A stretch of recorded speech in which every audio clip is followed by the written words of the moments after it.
Hello दोस्तों, स्वागत है आप सभी का आपके अपने यूट्यूब चैनल टीसेंट में।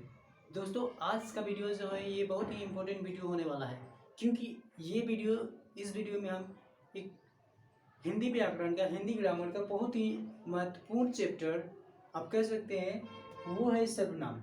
आज हम इस वीडियो में क्या पढ़ेंगे, तो वो पढ़ेंगे प्रोनाउन सर्वनाम। सर्वनाम के कितने भेद हैं, सर्वनाम कौन कौन होते हैं, सर्वनाम का प्रयोग कब होता है, सर्वनाम का प्रयोग कहाँ होता है, सर्वनाम का प्रयोग क्यों होता है, इस सभी बात को जानेंगे। अर्थात सबसे पहले हम इसके हिस्ट्री को जानेंगे, इसके पूरा बैकग्राउंड को जानेंगे सर्वनाम के, और उसके बाद कितने भेद होते हैं इसके, इस बात को जानेंगे। और साथ ही लास्ट में कुछ एक टेस्ट भी लेंगे, आप सभी का एक टेस्ट भी देना होगा, जिससे ये पता चलेगा कि आपको ये वीडियो देखने के बाद आपको कितना बेनिफिट हुआ। बात समझ में आ रहा है। और सबसे बड़ी बात कि ये जो वीडियो है ये बिहार बोर्ड के लिए बहुत ही इंपॉर्टेंट वीडियो होने वाला है। तो अगर आप भी इस साल परीक्षा देने वाले हैं बिहार बोर्ड में, तो इस वीडियो को लास्ट तक जरूर देखिएगा। तो चलिए वीडियो को स्टार्ट करते हैं।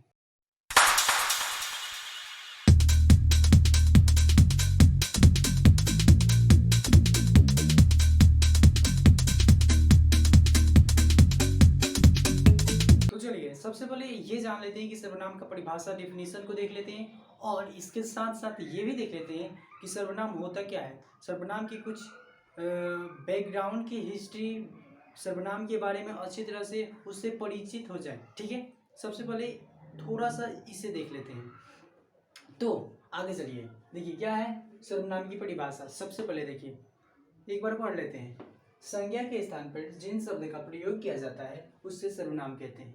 क्या कह रहा है कि संज्ञा के स्थान पर जिन शब्द का प्रयोग करते हैं उससे सर्वनाम कहते हैं। अच्छा, संज्ञा संज्ञा का वीडियो मैंने बनाया है, इससे पहले हम लोगों ने संज्ञा पढ़ चुका है। अगर आपने संज्ञा का वीडियो नहीं देखा है, वो भी बहुत ही इम्पोर्टेंट है। संज्ञा is a very important for you.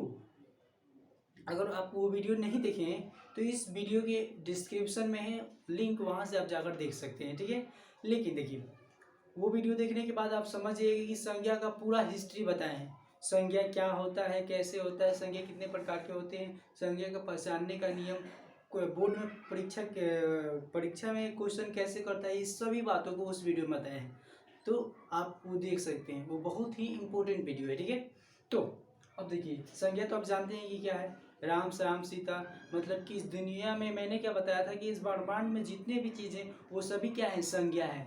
तो वही बोल रहा है कि उससे पहले, मतलब कि उसके स्थान पे किसी शब्द का प्रयोग होता है, उसी शब्द को क्या कहते हैं, तो सर्वनाम कहते हैं।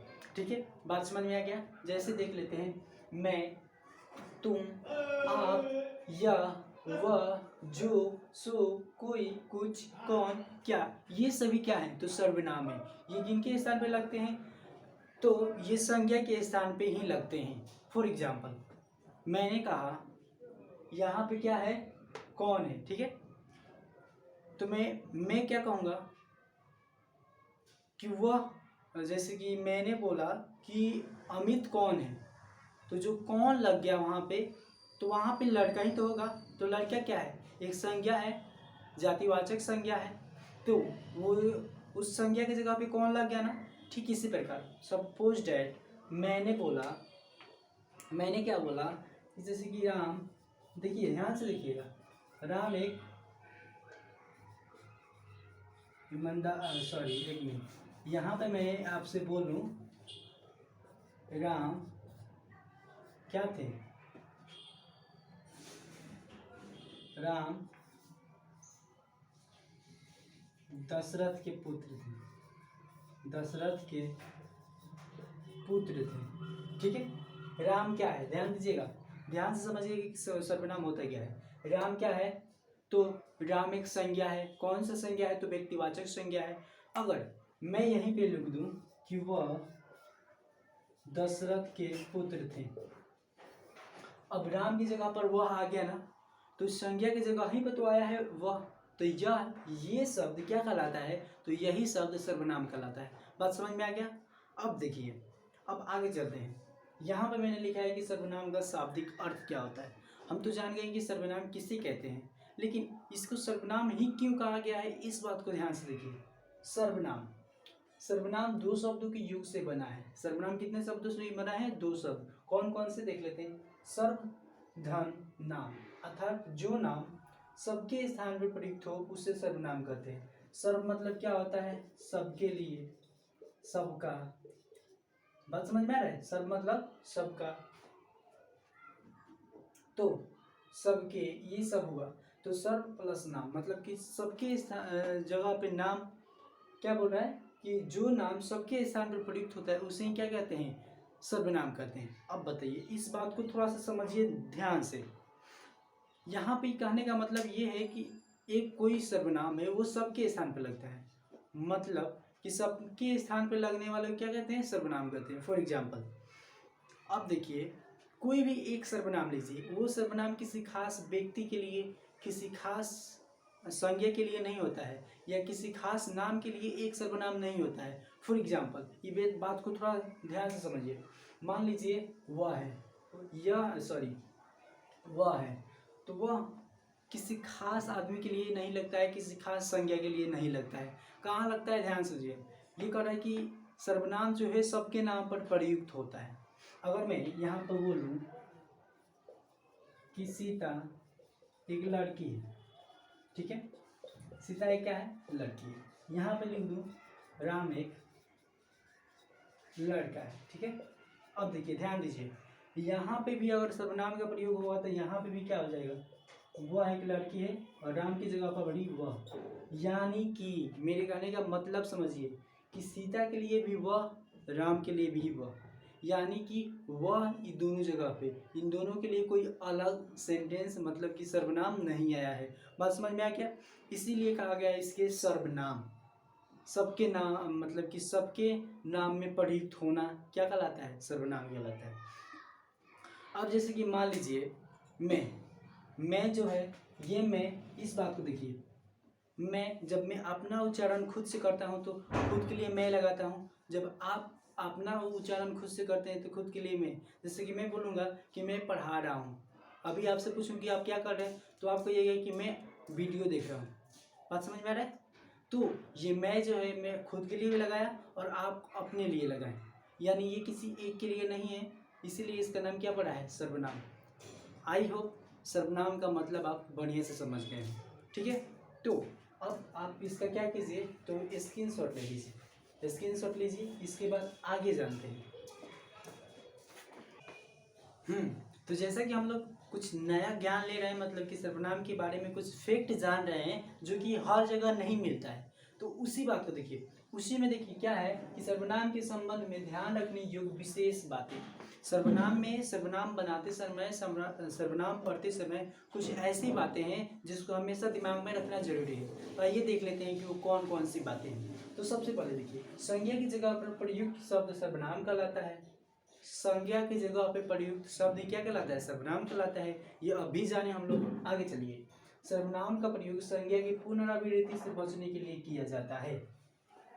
यहाँ पे क्या है? पुनरावृत्ति, इसका मतलब क्या होगा? इस बात को समझिए। क्या कर रहा है कि सर्वनाम का प्रयोग संज्ञा की पुनरावृत्ति से बचने के लिए किया जाता है। तो आपके भी दिमाग में एक बात अवश्य आया होगा कि भाई जब संज्ञा हम लगाते हैं वो सेंटेंस सही ही होता है, तो फिर हम सर्वनाम को पैदा ही क्यों किए? ये बात आपके दिमाग में आया ना कि जब संज्ञा है तो संज्ञा ही लगाओ, वहाँ पे सर्वनाम कौन जरूरी है लगाने का? ये बात आया ना? तो देखिए, इस बात को देखिए, ये क्यों लगाया गया है? सर्वनाम का प्रयोग संज्ञा की पुनरावृत्ति से बचने के लिए किया जाता है। पुनरावृत्ति मतलब कि हम किसी के बारे में लेख लिखते हैं, ठीक है। सपोज डेट, समझिए पुनरावृत्ति क्या होता है। हम किसी के बारे में कोई निबंध लिख रहे हैं, ठीक है, और उस निबंध में हम संज्ञा को बार बार लगा रहे हैं। फॉर एग्जाम्पल, जैसे कि मैं महात्मा गांधी के बारे में लिखना, या महात्मा गांधी को छोड़िए, मैं मान लीजिए कि लिख रहे हैं गाय के ऊपर निबंध, तो क्या लिखेंगे?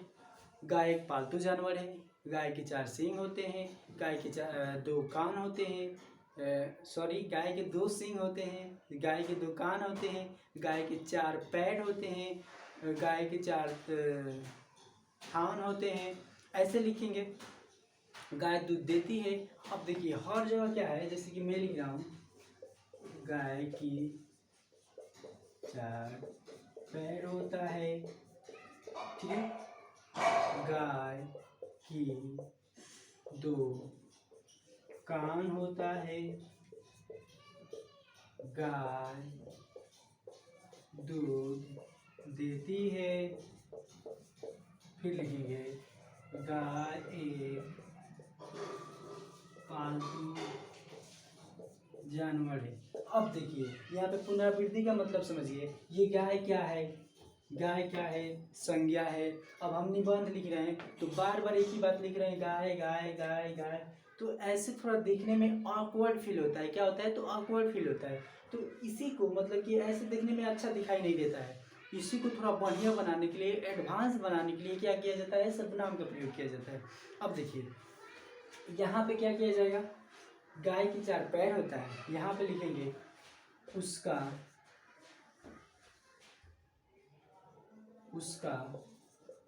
दुकान होता है, उसका दुकान होता है, उसकी दुकान होता है ना, उसका दुकान होता है,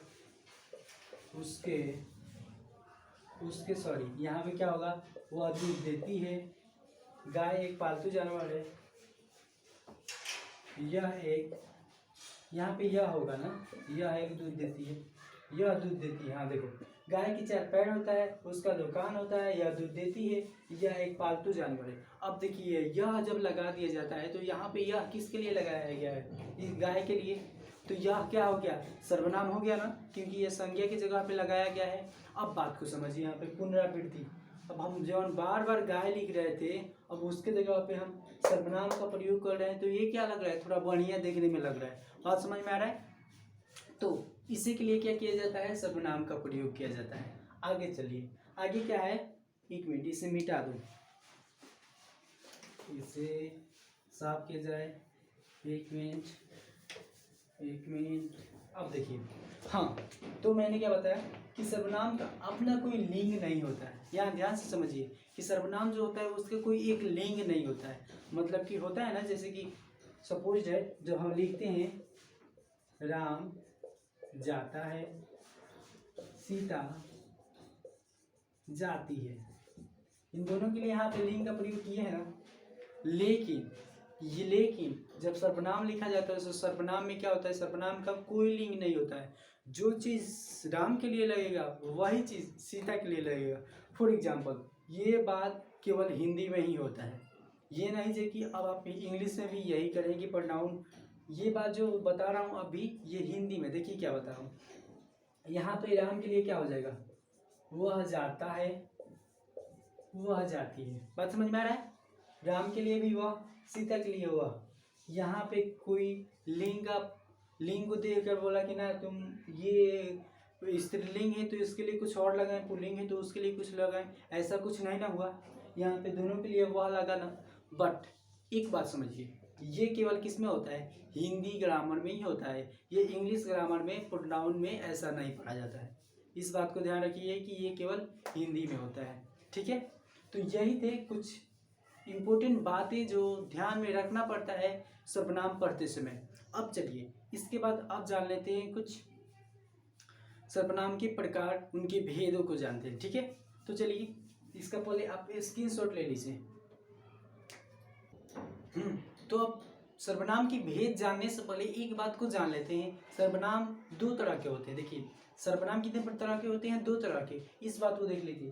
देखिए ये जो बात है ये बहुत, देखिए मैं जितना भी सर्वनाम में बात बता रहा हूँ, जितने भी ग्रामर पढ़ा रहा हूँ, उसमें एक से छोटा और बड़ा से बड़ा बात बता रहा हूँ।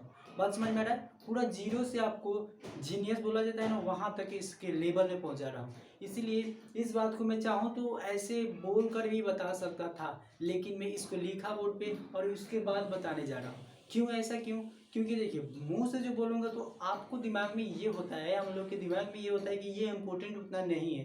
पर जब इसको बोर्ड पर लिख कर इसको इम्पोर्टेंस दिया जाता है तो हमारा दिमाग भी क्या करता है, इसको इम्पोर्टेंस देने लगता है। इसीलिए इस बात को, छोटा से छोटा बात को मैं बोर्ड पर लिख कर समझा रहा हूँ। ठीक है, तो देखिए मैं क्या बता रहा था। तो सर्वनाम जो होता है 2 तरह के होते हैं, ये बात को देख लेते हैं। क्या रहता है, एक मौलिक सर्वनाम, एक होता है यौगिक सर्वनाम। इस बात को ध्यान से देखिएगा, अभी समझ में आ जाएगा फटाक से। तो यहाँ पे क्या है, सबसे पहले मौलिक सर्वनाम। तो देखिए मौलिक सर्वनाम में मैं इजीली, देखिए मौलिक सर्वनाम में मैं, तू, आप, यह, वह, जो, सो, कोई, क्या, ये सभी जो होता है ना, ये सभी क्या कहलाता है, तो ये मौलिक सर्वनाम में आता है। ये किस में आता है, मौलिक सर्वनाम में। ये सभी मौलिक सर्वनाम होता है। अब देखिए यौगिक सर्वनाम क्या होता है, तो देखिए मौलिक और यौगिक को समझने के लिए थोड़ा सा आगे देखिए। मौलिक ये इजली मैं तू आप जो सिंपल वर्ड होता है ना, वो जो सर्वनाम होता है वो मौलिक सर्वनाम होता है। अब यौगिक सर्वनाम क्या होता है, इससे जान लेते हैं। देखिए जब मौलिक सर्वनाम पर कोई कारक चिन्हों का प्रभाव पड़ता है तब ये यौगिक रूप हो जाता है। यानी कि देखिए यही जो है, यही सर्वनाम मौलिक सर्वनाम में ही क्या होता है कि कोई कारक चिन्हों का प्रभाव पड़ता है। कारक आप पढ़े होंगे, कर्ता ने कर्म को, कर्ण से समाधान को, के लिए आपदान से जुदाई, ये सब पढ़े हैं ना। तो यही जो होता है लास्ट में के लिए आ रहा है, कर्ता ने आ रहा है, कर्म को आ रहा है, या तो कर्म क्या होता है, इसका कारक चिन्ह को होता है, कर्ता का कारक चिन्ह ने होता है। ठीक है, तो यही जब चिन्ह इस पे प्रभाव पड़ता है, मौलिक सर्वनाम पे इसका प्रभाव पड़ता है, तो वही क्या कहने लगता है, यौगिक सर्वनाम। फॉर एग्जाम्पल अब मान लीजिए कि मैं को हम ले लेते हैं। ठीक है, मैं को हमने ले लिया, जब इस पे कारक चिन्हों का प्रभाव पड़ेगा तो ये क्या हो जाएगा, तो देखिए अगर ने का अगर कर्ता का प्रभाव पड़ेगा, कर्ता की चिन्हों का, तो क्या हो जाएगा, कर्ता ने होता है तो इसमें हो जाएगा मैंने। ठीक है, मेरे लिए, मुझको, मुझे, बात समझ में आ रहा है, यानी कि हम, मेरा, मेरी, बात समझ में आ रहा है। ये सभी क्या हो जाएगा, जब ये क्यों हो गया, ये किसका रूप है, ये सभी तो मैं ही का तो रूप है, मैं का रूप है ना। इसी में क्या हुआ है, कर्ता का प्रभाव पड़ गया है, जहाँ पे यहाँ पे ने पड़ा है, ली पड़ा है, तो ये प्रभाव पड़ गया है, तो ही क्या हो गया, ये मैंने हो गया है, मेरे लिए हो गया, मुझको हो गया, मुझे हो गया, जितना भी है, तो ये क्या कहलाने लगता है, यौगिक सर्वनाम कहलाने लगता है। बात समझ में आया क्या। ये भी क्या होता है, तो इजली ये भी हमारा सर्वनाम ही होता है। बात समझ में आ गया। एक होता है मौलिक सर्वनाम, एक होता है यौगिक सर्वनाम। अब चलिए, अब यहाँ से वीडियो को और भी ध्यान से देखिएगा। क्या इसके बाद अब हम जानेंगे कि सर्वनाम के भेद कितने होते हैं, भेद के साथ साथ उन सभी भेदों के प्रकार यानी कि उसके डिफिनीशन को जानेंगे, और उसमें छोटा सा एग्जाम्पल भी जानेंगे, और साथ ही ऐसे भी क्वेश्चन जैसे कि कोई वाक्य लिख देंगे और उस वाक्य में को देखेंगे कि इसमें सर्वनाम कौन है। बात समझ में आ रहा है। और लास्ट में थोड़ा सा एक टेस्ट तो जरूर लेंगे हम लोग। ओके, तो चलिए आगे चलते हैं। सबसे पहले आपको इसका एक स्क्रीनशॉट ले लीजिए कि मौलिक सर्वनाम क्या होता है और यौगिक सर्वनाम क्या होता है। ठीक है, ये भी जैसे कि मैंने, मुझे, मेरे लिए, ये सब भी सर्वनाम में ही आता है, यौगिक सर्वनाम में। ठीक है, तो इसका स्क्रीनशॉट ले लीजिए। चलिए फाइनली अब जान लेते हैं कि सर्वनाम के भेद कितने होते हैं। तो चलिए देखिए, सर्वनाम के भेद, सर्वनाम के कुल कितने प्रकार होते हैं, तो 6 प्रकार होते हैं। कितने प्रकार होते हैं, 6 प्रकार होते हैं। कौन कौन से देख लेते हैं।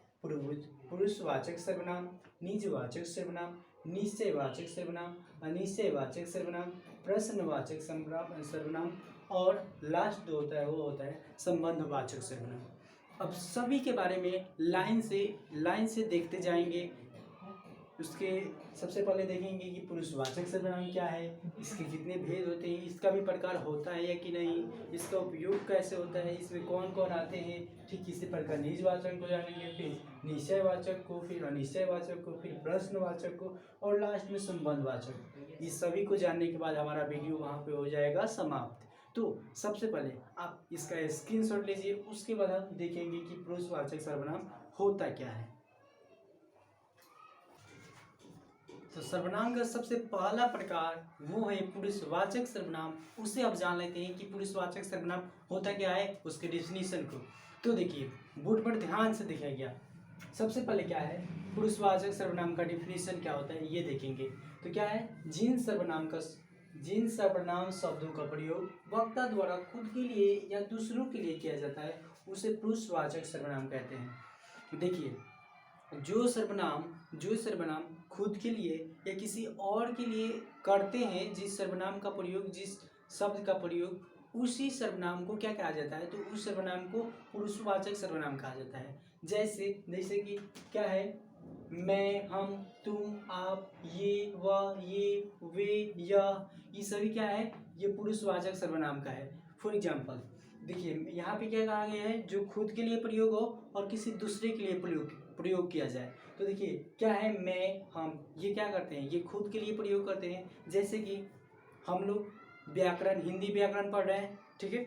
जैसे कि मैं कहूँगा कि मैं हिंदी व्याकरण पढ़ा रहा हूँ, बात समझ में आ रहा है। तो यहाँ पे मैं और हम, ये किसके लिए प्रयोग कर रहे हैं, खुद के लिए कर रहे हैं ना। ठीक उसी प्रकार देखिए यहाँ पे तुम, आप, सुनने वाले के लिए, आप जो वीडियो देख रहे हैं मेरा है, तो ये क्या कर रहे हैं, आप सुन रहे हैं ना, मेरा बात को सुन रहे हैं ध्यान से। तो ये कौन है, आप हैं। तो सुनने वाले के लिए किसका, तुम का या आपका प्रयोग किया जाता है। तुम का प्रयोग और आपके प्रयोग में अंतर देखिए। तुम जो होता है वो ऐसे अपने से छोटे को तुम बोल देते हैं, और जो सुनने वाला है और वो अपने से बड़े या उसको रिस्पेक्ट देने के लिए आप बोला जाता है। मतलब कि जो सुनने वाला होता है उसे हम तुम या आप बोलते हैं। उसके बाद क्या है, यह, वह, ये भी, किसी और के बारे में बात करने के लिए। अब जैसे कि समझिए हम और आप हैं, ठीक है। और हमें अगर मान लीजिए कि हम दोनों के बीच किसका बात हो, तो मोदी जी का बात किया जाए। हम लोग जो मोदी जी का बात करेंगे तो हम क्या करेंगे, वह भारत के प्रधानमंत्री हैं, समझ में आया। तो किसका प्रयोग करेंगे, हम वो आगा पर प्रयोग करेंगे। अब जैसे कि वहाँ पे ढेर सारे बैले हैं, तो क्या कहेंगे, वे सभी बैले हैं। मतलब कि हम दोनों के बीच बात हो रहा है किसी तीसरे का, तो वो क्या होता जाता है, वो ये हो गया, ठीक है। बात समझ में आ रहा है। अब देखिए एक और बात, जो पुरुषवाचक सर्वनाम है वो 3 प्रकार के होते हैं। अभी मैंने बताया ना कि एक सुनने वाला, एक कहने वाला, और जिसके बारे में हो रहा है वो, ये कितने हो जाए, 3। इस तीनों को देख लेते हैं। सर्वनाम के प्रकार कितने होते हैं, 3 होते हैं। एक होता है उत्तम पुरुष सर्वनाम, दूसरा होता है मध्यम पुरुष सर्वनाम, और तीसरा होता है अन्य पुरुष सर्वनाम। तो देखिए लाइन से समझ लेते हैं कि उत्तम पुरुष सर्वनाम, मध्यम पुरुष सर्वनाम और अन्य पुरुष सर्वनाम क्या है। तो देखिए सबसे पहले जिस सर्वनाम से बोलने वाला का बोध हो उसे उत्तम पुरुष सर्वनाम कहते हैं। मतलब कि यहाँ समझिए, जो सर्वनाम बोलने वाला का बोध कराए, जैसे कि यहाँ पे कौन बोल रहा है, मैं बोल रहा हूँ ना, तो मैं खुद के लिए क्या लगाऊंगा, मैं लगाऊंगा। या जब हम दोनों बोलेंगे तो हम लगाऊंगा खुद के लिए। तो देखिए इसमें क्या हुआ, तो यहाँ पे उत्तम पुरुष सर्वनाम कौन हो जाएगा, मैं और हम हो जाएगा, ठीक है। दूसरा देखिए मध्यम पुरुष सर्वनाम, सुनने वाला का बोध हो।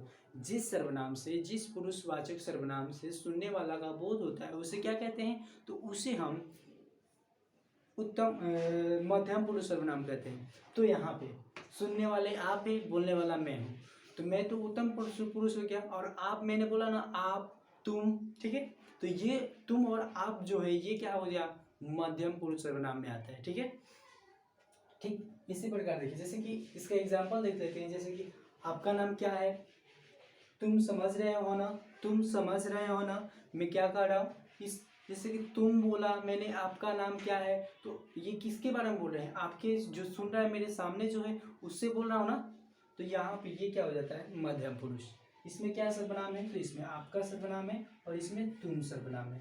ये आपका कौन सा सर्वनाम हो गया, यौगिक सर्वनाम। तुम कौन सा सर्वनाम हो गया, मौलिक सर्वनाम, ठीक है। बात समझ में आ रहा है। अब देखिए ये तो ऐसे बोले, तो अगर आपसे पूछे कि आपका नाम क्या है, इसमें बताओ पुरुषवाचक सर्वनाम क्या है, तो आप क्या कहिएगा, आपका। समझ में आ रहा है ना बात। अब देखिए एक होता है लास्ट अन्य पुरुष सर्वनाम। इसको देखिए ध्यान से, जिसमें वक्ता एवं श्रोता का बोध न होकर के अन्य का हो, मतलब कि किसी और का बोध हो, उसे क्या कहते हैं, तो अन्य पुरुष सर्वनाम। फॉर एग्जाम्पल हम हैं, आप हैं, हम लोगों ने किन के बारे में बात किया, मोदी जी के बारे में। यहाँ पे हैं वो सुन रहे हैं, नहीं सुन रहे हैं, जो बोल रहे हैं वो थोड़ी बोल रहे हैं, हम बोल रहे हैं। तो यहाँ पे उनका तो मतलब कि हम दोनों में से किसी का बोध नहीं हो रहा है, वो किसी तीसरे अन्य का बोध हो रहा है। तो जो शब्द से, जिस सर्वनाम से किसी तीसरे का बोध होता है वो क्या कहलाता है, तो अन्य पुरुष सर्वनाम। फॉर एग्जाम्पल वह, यह, कौन, क्या, ये, वे। जैसे फॉर एग्जाम्पल मैं बोलूँ, क्या बोलूँ कि वह भारत के प्रधानमंत्री हैं, ठीक है। वे सभी गायें हैं, तो वे सभी गायें हैं, ये सभी गायें हैं, ये हम दोनों के बीच हो रहा है बात, लेकिन किसी तीसरे के बारे में हो रहा है ना, तो ये क्या हो जाता है, अन्य पुरुष सर्वनाम। पुरुष सर्वनाम आई होप आपको बढ़िया से समझ में आया होगा। एक बार देख लेते हैं। और पुरुष सर्वनाम किसे कहते हैं, जो खुद के लिए और किसी और के लिए जिस सर्वनाम का प्रयोग करते हैं उसे पुरुषवाचक सर्वनाम बोलते हैं। पुरुषवाचक सर्वनाम 3 प्रकार का होता है, उत्तम पुरुष, मध्यम पुरुष और अन्य पुरुष। उत्तम पुरुष में जो खुद के लिए जो बोल रहा है उसके लिए जो सर्वनाम का प्रयोग किया जाता है वो उत्तम पुरुष कहलाता है। मध्यम पुरुष कौन, वो जो सुन रहा है वो क्या हो जाएगा, मध्यम पुरुष। और थर्ड क्या हो जाता है, जो अन्य पुरुष किसी तीसरे के बारे में बात हो रहा है तो ये हो जाता है अन्य पुरुष। बात समझ में आ गया, पुरुषवाचक सर्वनाम बढ़िया से समझ में आ गया। अब चलिए आगे, अब हम पढ़ेंगे निजवाचक सर्वनाम किसे कहते हैं। तो उससे पहले इसका आप एक स्क्रीनशॉट ले लीजिए। चलिए अब जानते हैं निजवाचक सर्वनाम। अब देखिए निजवाचक सर्वनाम को थोड़ा ध्यान से देखिएगा, क्योंकि निजवाचक सर्वनाम में अधिक से अधिक बच्चों को क्या होता है, ज़्यादा से डाउट ज़्यादा हो जाता है। ठीक है, तो निजवाचक सर्वनाम को थोड़ा सा ध्यान दीजिएगा, और चीज थोड़ा सा ज़्यादा ध्यान दे दीजिएगा तो बढ़िया समझ में आएगा। ठीक है, देखिए ध्यान से देखिए, जिन सर्वनाम का प्रयोग कर्ता के साथ अपनेपन का बोध कराने के लिए किया जाता है उसे निजवाचक सर्वनाम कहते हैं। देखिए निजवाचक सर्वनाम में क्या है, कर्ता के साथ अपनेपन का बोध। कर्ता किसे कहते हैं, जो काम करता है उसी को ही नहीं कर्ता बोलते हैं। तो देखिए यहाँ पे क्या बोल रहा है कि निजवाचक कर्ता के साथ अपनेपन का बोध। तो इसमें जहाँ भी देखिएगा आप, वहाँ पे केवल आप होगा। क्या होगा, आप। और यहाँ पे इस निजवाचक सर्वनाम में आपका मतलब स्वयं होता है या खुद होता है। ठीक है, कहीं भी आप देखिएगा तो आप ही लिखा होगा अधिक से अधिक। अब देखिए अब आपके दिमाग में एक क्वेश्चन आया होगा, क्या क्वेश्चन है, तो अब बताओ भाई कैसे पहचानेंगे कि ये पुरुषवाचक वाला आप है या निजवाचक वाला आप है। तो उसे भी मैं बताऊंगा ना, इसीलिए तो एक टॉपिक लिया हूँ। क्या टॉपिक है, पुरुषवाचक में का आप एवं निजवाचक में का आप में अंतर। अब देखिए इसमें 2-3 अंतर पाए जाते हैं। देखिए सबसे पहला अंतर क्या है, देखिए इसमें जो आप है ये पुरुषवाचक में किस लिए आता है, तो पुरुषवाचक में आप हम किस लिए बोलते हैं, उनके रिस्पेक्ट के लिए, उनको थोड़ा आदर देने के लिए क्या बोलते हैं, आप बोलते हैं। तो वहाँ पे जो होता है पुरुषवाचक सर्वनाम में आप एक वचन में भी होता है और बहुवचन में भी होता है। फॉर एग्जाम्पल जैसे कि मैं बोलूँगा आप क्रिकेट खेल रहे हैं, ठीक है, तो यहाँ पे भी हो गया एक वचन किसी एक के लिए बोला जा रहा है कि आप क्रिकेट खेल रहे हैं। वहीं पे मैं बोलूँ आप लोग क्रिकेट खेल रहे हैं तो मतलब कि ढेर सारे लोगों के लिए। बट ये जब निजवाचक में आता है तो निजवाचक में एक वचन और बहुवचन से कोई मतलब नहीं रहता है। फॉर एग्जाम्पल मान लीजिए, एक मिनट दूसरा मार्कर ले लूँ। मान लीजिए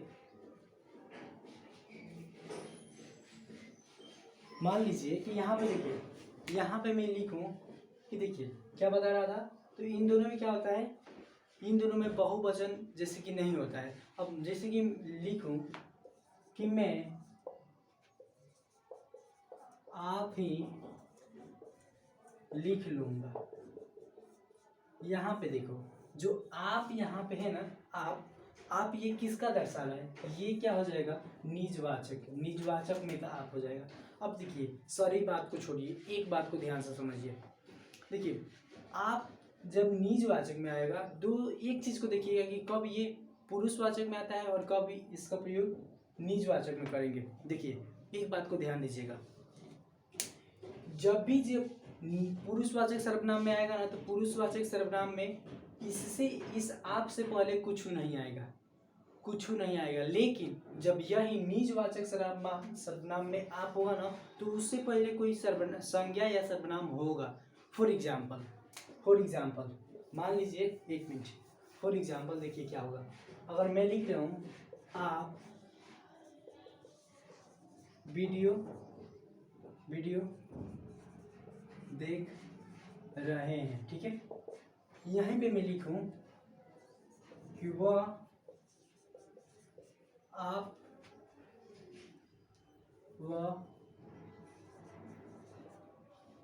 आप गाड़ी चला रहे हैं, ठीक है। अब इसी में लिखूं राम आप ही खा रहे हैं। अब यहाँ पे ध्यान दीजिएगा, आप लोग पूरा नियमन से ध्यान दीजिएगा, ठीक है। यहाँ पे मैंने क्या लिखा, आप वीडियो देख रहे हैं तो यहाँ पे आप क्या है, यहाँ पे आप पुरुषवाचक सर्वनाम में आप है।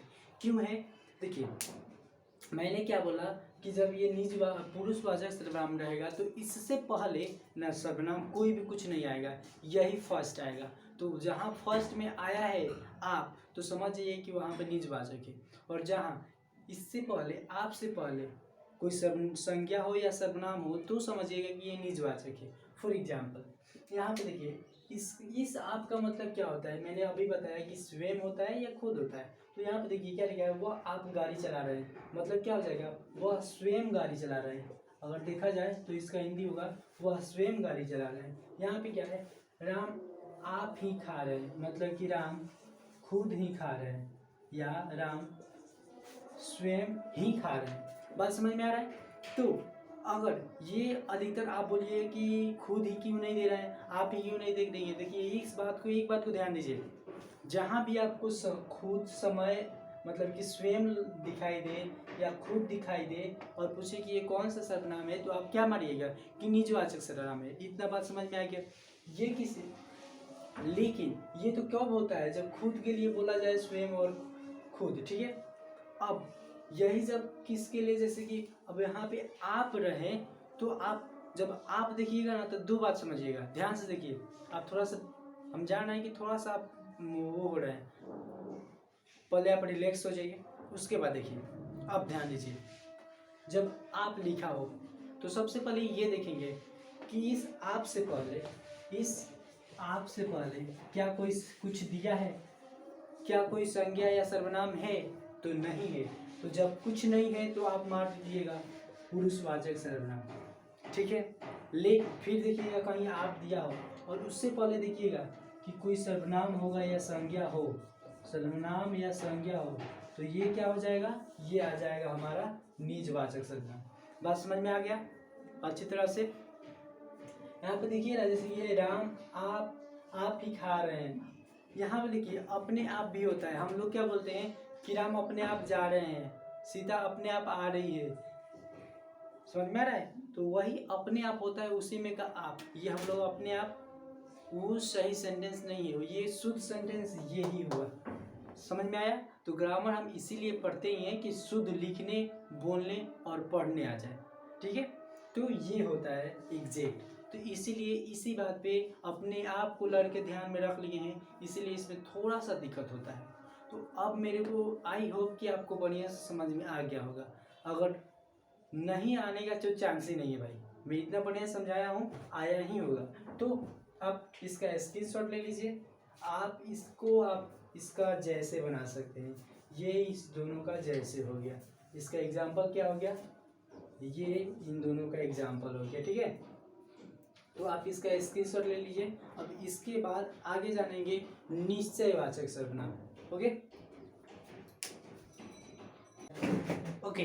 अब जान लेते हैं निश्चयवाचक सर्वनाम। तो निश्चयवाचक सर्वनाम, अनिश्चयवाचक सर्वनाम और संबंधवाचक सर्वनाम, ये खास करके कोई लेंथ या इसमें कोई लॉजिक वॉजिक होता नहीं है, ये इजीली होता है, थोड़ा सा में समझ जाइएगा, ठीक है।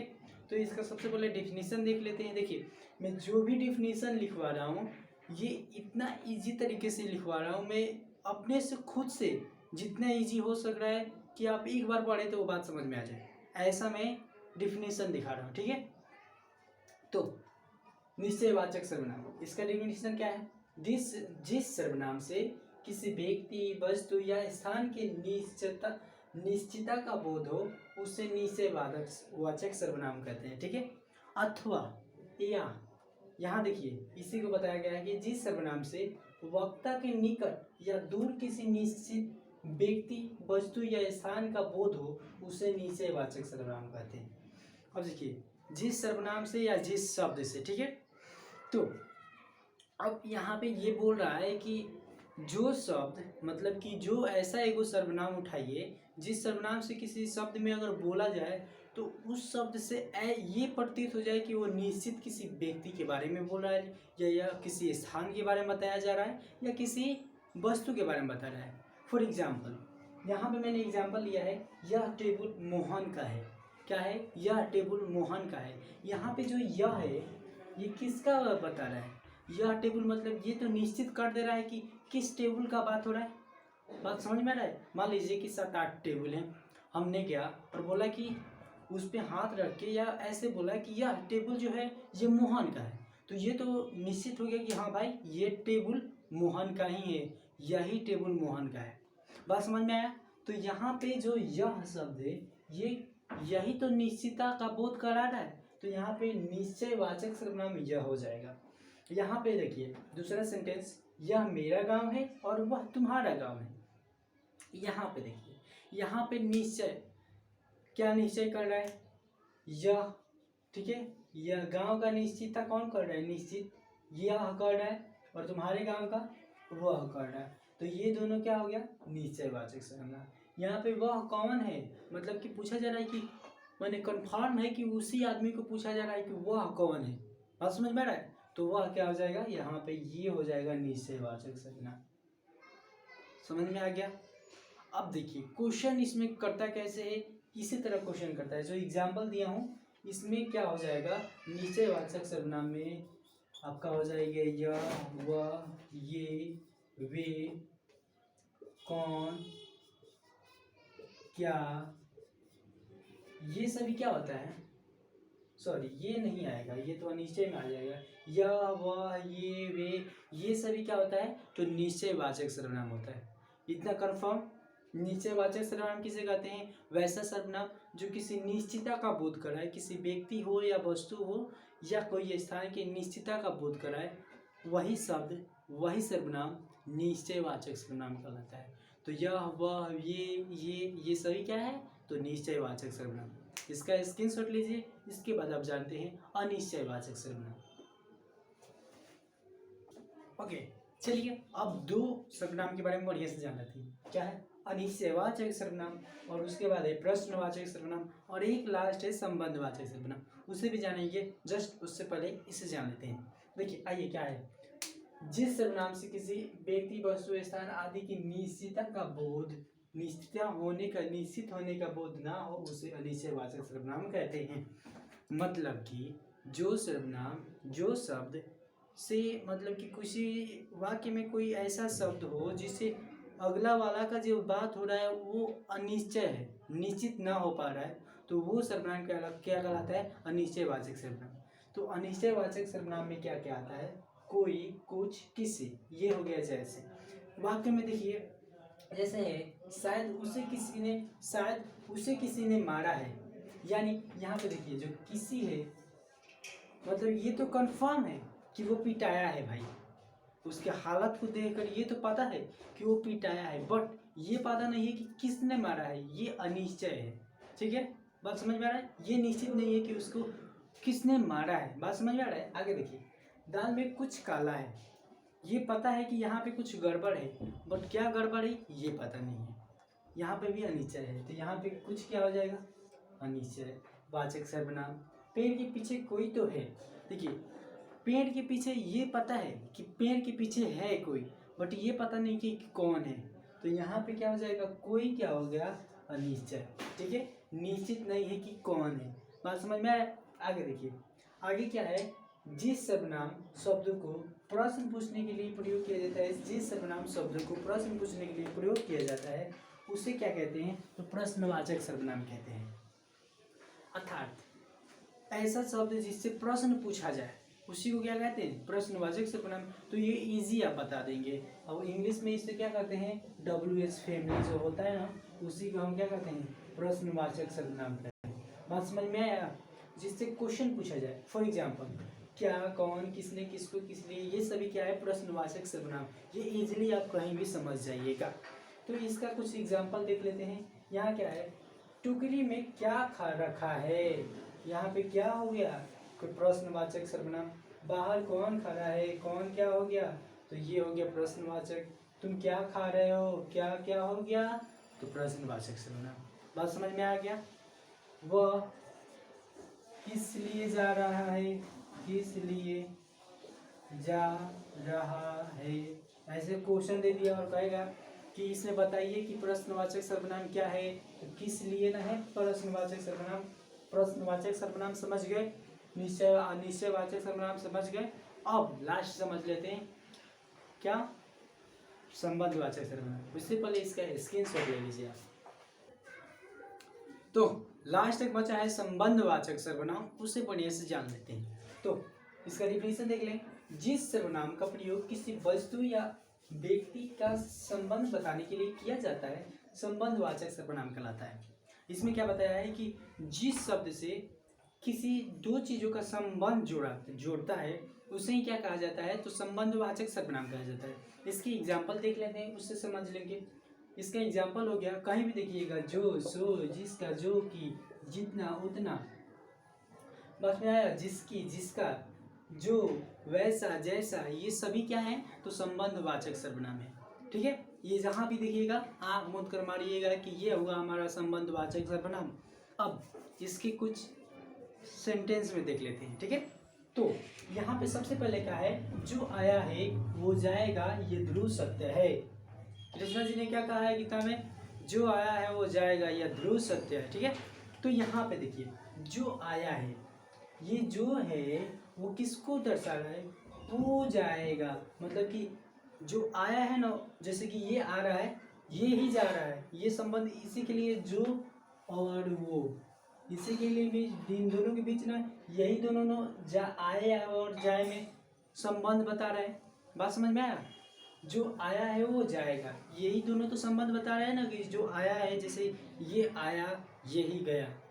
ठीक है, तो देखिए जैसा बोओगे वैसा काटोगे, यहाँ पे है जैसा बोओगे वैसा काटोगे, इसमें जैसा वैसा क्या है, तो यही संबंध जोड़ता है किसके बीच, तो बोओगे और काटोगे बीच। समझ में आ रहा है, जिसकी लाठी उसकी भैंस, जिस आदमी का लाठी है उसी आदमी का भैंस है, ये दोनों का इस सेंटेंस से यही ना अर्थ निकला। तो इन दोनों का अर्थ कैसे निकला, ये लाठी और भैंस का संबंध कौन जुड़ा, जिसकी और उसकी, तो ये दोनों क्या हो गया, संबंधवाचक सर्वनाम। समझ में आ गया, जो जीता वही सिकंदर, यहाँ पे जो जीता वही ना सिकंदर, मतलब कि जो जीत गया है उसी को सिकंदर कहते हैं।